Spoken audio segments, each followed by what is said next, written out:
Hello everyone, I'm Kalani64 and today we're taking a closer look at the Doogee F3 Pro. That's this device right over here. So as you might have noticed, I'm changing up the game plan for this review a bit. Instead of giving you one really long review, I'm going to split it up into smaller pieces. So you can choose which part to watch or which one to watch first. So let me know if you like it this way or if you preferred it the way it was before. I also want to give a really big shout out to GearBest who have provided me with this device. So I'm just going to put a link to them right here. I put a link to the phone down in the description so you can check it out.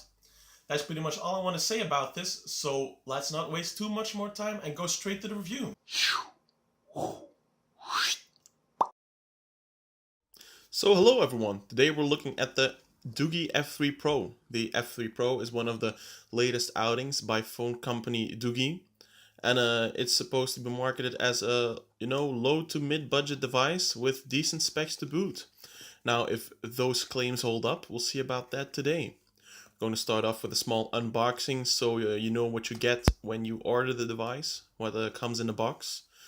So as you can see, it's a pretty low profile box. It doesn't have much going on, just some the name of the phone on the front and in the back, some specs and the IMEI number of the phone. I think I'm going to blur this out.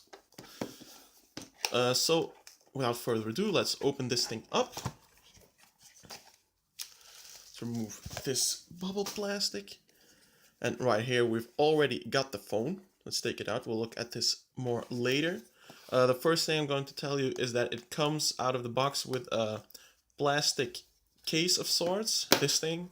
I don't recommend using this because the edges aren't polished very well. So if you're holding the phone in any position, it chaves your fingers and it hurts after a while. So I use this for one day before discarding it. But it's a nice gesture that they've provided it, and who knows, maybe it doesn't bother you so much. But I don't recommend using this. So let's put this to the side. Put the phone here for a moment. Let's open this thing up. See what it has. Right here we've got the USB charging and data cable. We've got a charger with the Doogee name on it. We've got a little bag with some tools for the SIM card slot. One to open it. I want to put your card in it if you have a nano SD SIM card, and it has to be a micro SIM card. So we're going to use this opening tool later, so I'm just going to put it to the side for now. Let's discard this. Let's take out this part. Alright, and then here we've got another small package which has some manuals, safety information, and a quick start guide, and a spare screen protector, which is always nice. And that's pretty much all that comes in the box, not too much. No in-ear buds or anything. But they aren't very they aren't very good normally. So I don't mind that much that they don't come with it.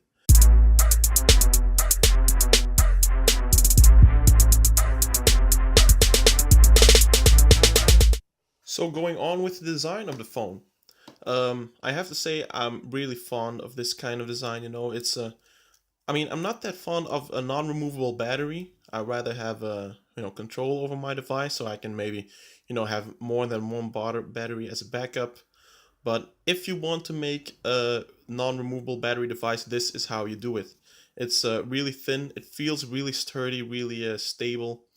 It's very nice. The glass in the back, it's a preferential thing. If you like having that, feel of something hard at the back, it's for you. I don't mind that much. I don't care about, the glass in the back or not, but, it's a nice touch. It feels, it's always really, it feels cold in your hand, which is nice. The aluminum at the sides, I don't know, I think it's aluminum, but it's some kind of alloy at least. It looks very premium. It's laser cut with some kind of special technique. I think it's called a CNC technique. It's the same way the frame for the Samsung Galaxy S6 is cut. So that's nice.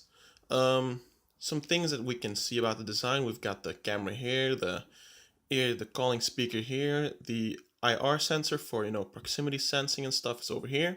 Right here we've got the capacitive buttons. Now these aren't backlit, so in the nighttime you won't see your buttons very well. I don't like this fact. This coupled with the fact that there's no notification LED doesn't make me very happy. I don't like that much. So there's no way, like normally if there's no notification LED, you can install some kind of tweak that makes the backlit buttons act like a notification LED, but these aren't even backlit, so there's no way to know if you've gotten a message or something if you don't see the screen light up or hear the buzz. So, that's a small niggle I have with it. At the back here we've got the camera right here, which is a little protruding from the rest of the device, if you can see that. So that's not that good, but as long as it hasn't gotten any scratches yet, so as long as it's scratch resistant, I think it's fine. Right here we've got the dual flash LED. And at the edges right here we've got the audio jack. Right here we've got the volume rocker and the power button. Those are both in alloy as well. And they also they're very flush inside their fittings, and they feel very sturdy. Right here at the bottom we've got the USB port and the microphone. And over here we've got the SIM and SD card slots. So this phone has a mechanism that either lets you use one SD card and one SIM card or two SIM cards. So I'm going to show you how that works. First we open the slot by inserting this tool. Then we can open this up. So right now there's no SIM card in here, but there's an SD card as you can see here. But right here you can fit a SIM card, and at the other side you can replace this SD card with another SIM card. So it's either dual SIM or SIM and SD. I'm just going to place this back inside. So yeah, that's about it for the design. I'm going to tell you a bit about the specifications now.